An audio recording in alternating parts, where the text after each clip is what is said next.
Hello everybody and welcome back to yet another reaction video for what I can only assume at this moment is the fast approaching Warhammer the Old World.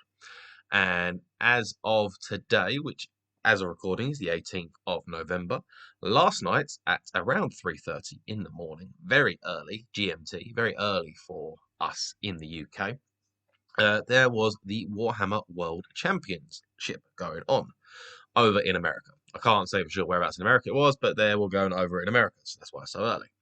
And during this, they had their pretty much sort of standard sort of event reveals of Warhammer in general, stuff from 40k, from Heresy, from AOS, from all types of games.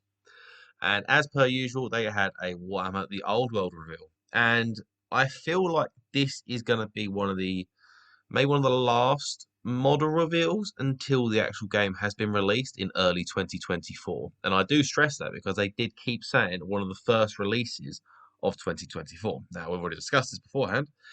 We're looking at, say, in the next, say, 3-4 months or so that we're going to get the entire game.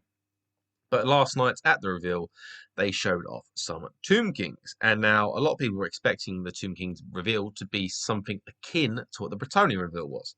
A couple new models while showing off returning figures as well. Unfortunately, it wasn't that much. It was a sort of reveal of a singular model, but it was quite an impressive model. And it is, of course, the Tomb King on the aptly named now Necrolith Bone Dragon. Now, this is this is quite an impressive model, if I'm honest. You probably see it on the screen right now, or you have been for the past minute or so from what I've been waffling on about. And it is pretty stunning, if I'm honest. I really do like the model.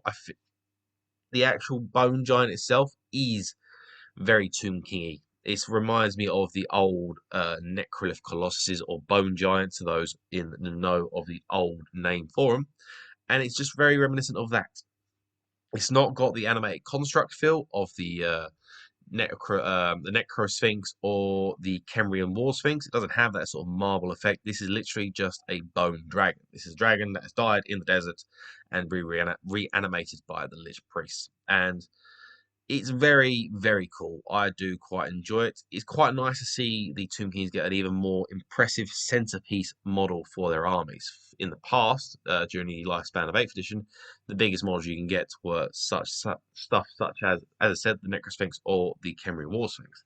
Now, while they are impressive, they are not large models. They're not sort of your Terrorgeist models. They're not your Dragon sort of models. They are your average sort of chimera-sized monsters, which they were very impressive. They were very nice models, but they didn't have that sort of grandiose nature about them.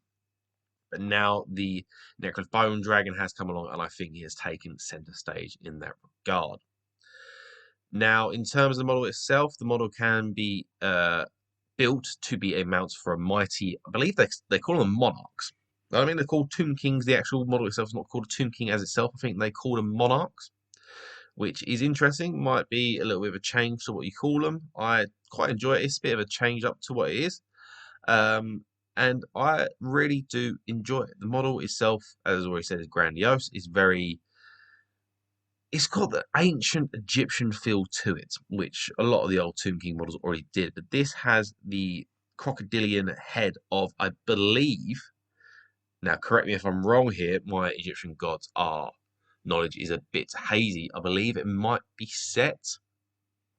That might be the crocodilian Egyptian god, and the head of the bone dragon itself does have a very crocodilian head as it is. Now it's not your typical dragon head as it is, but I do think it fits into the aesthetic of the Tomb Kings itself, and it has the lovely crest going atop the bone. It has the lovely bone crest at the top of the head, which is emblazoned with the traditional like sort of Tomb King glyphs and gold and sort of, I don't know, inlaid gems, you could call them. Across the other models, it's in a sort of predatory pose as it is. It's leaned up against some rocks, which from what I can see do have sort of sculpted in scarabs crawling over it. The forearms of the dragon are in themselves covered in golden bangles, just to add a bit more of that sort of nature about it being a regal mount. Now, it's not just Tomb Kings that can be mounted upon the Necrolith Bone Dragon, sorry. You can mount a High Priest. They're not called Lich High Priest anymore, they're just called High Priests, which, again, is a bit of a name change, but I don't think it's for the worst.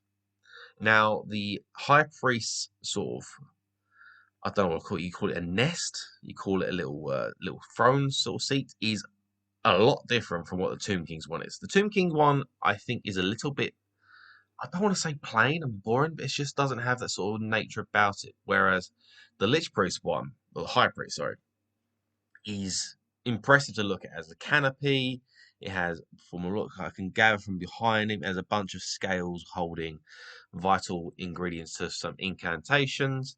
And the High Priest himself is quite impressive. He has the very, very detailed death mask on the front of the canopy. There you go, that's the word I'm looking for. From on the canopy that he sits in, he's very detailed a death mask, which I must admit is very nice. And it has the vulture bursting out from the canopy, but the vulture itself is not a vulture of flesh and blood. It is made purely of sand, as you can see in one of the images going to be shown in a second. It's just bursting out. The sand is forming it as it is. Now, on the image, you're probably going to see from where you're sitting now, from watching the video, you can also see that the guys, the Tomb King and the High Priest, can also be built to be on foot variants as well. And the on foot Tomb King, I must admit, is very nice. I do quite like it. The flail is very impressive. The shield is very nice.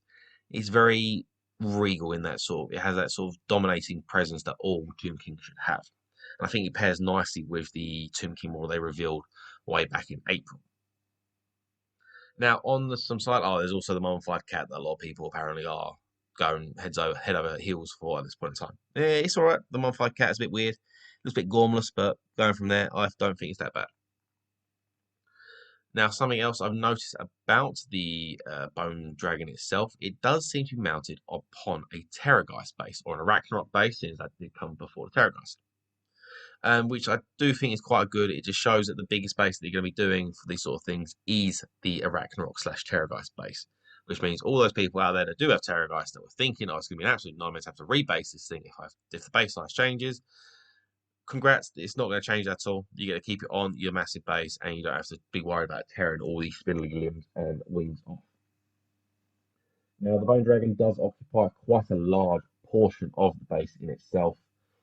It's pretty much the entire thing. It does look very familiar to the old Terrorgeist model, the hated Terrorgeist in my opinion. Not in terms of the model, just in terms of what it does in 8th edition.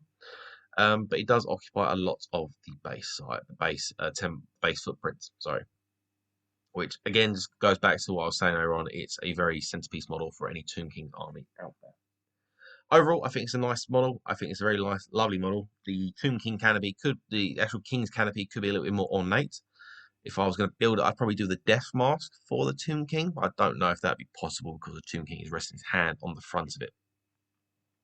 Now, something that me and James were speaking about earlier on today before recording this, that the canopy for the Tomb King does look very familiar to the Silent King's canopy from 40k. Obviously, there'd probably be a bit of overlap in terms of design because it's there. It's easy enough just to adapt to a Tomb King vibe. But they're both nice models. The canopy is nice. I just think the Tomb King canopy itself could be a little bit more ornate. And the final image that I do have to show today is an army shot image from what we can see here. It's not the best image. I take a screen grab from the video they showed off, but I do think it has some important small details in it. The main one being is that the skeleton warriors, as you can see on the left-hand side of the image, they are not updated skeleton warriors. They are bringing back the old classic skeleton warriors from the yonder years, which I believe they are really old at this point in time. They were there before 8th edition, probably there before 7th edition as well. I'm not entirely sure what edition these skeleton warriors came out, but they are classic. They have the massive skulls that are too big in proportion wise for the bodies. They're just a little bit goofy, but that's all good because goofiness is the name of the game we play. And on the right hand side, you can see that they are bringing back the plastic tomb guard, as well as in the background you can see the sepulchral stalkers. Now, this is all good, which means you don't have to go fishing through online online auction websites to try and find these models you're looking for and spend an arm and a leg trying to do so. All you have to do is probably wait a little bit. I'm going to say, as I said, 3 to 4 months or so for the models to be re-released, and you can go large in terms of your Tomb King collection. Overall, I think the last image I showed there is quite an important one. It shows a host of returning models as well as the Necrolith Bone Dragon itself. And on a final note, I will say is that the final paragraph on the Warhammer community page itself says this kit will be available when the Tomb Kings launch alongside the Valiant Bretonnians in early 2024. We'll have more details to share about Warhammer the Old World before the end of the year, including another investigation on the rules on Monday.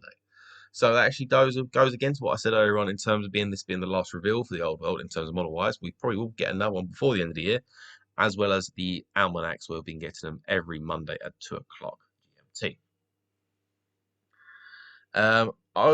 But that's probably going to be about it, guys. Tell me what you think of the Bone Dragon. Were you disappointed in what you saw? Do you like the model? Do you think it could be better? Was you hoping to see more of the Tomb Kings? Or was you hoping yet again to see an actual reveal date rather than the continuation of saying early 2024? Leave a comment below and let us know. But from me here at the Triple Crown Wargaming Studio, thank you for listening, and we'll hope to speak to you next time. Remember to tag your friends and like, subscribe and share. Then head over to triplecrownwargaming.com and become a Knight of the Realm today. What are you doing, mate? Are you alright? Do it for Warhammer!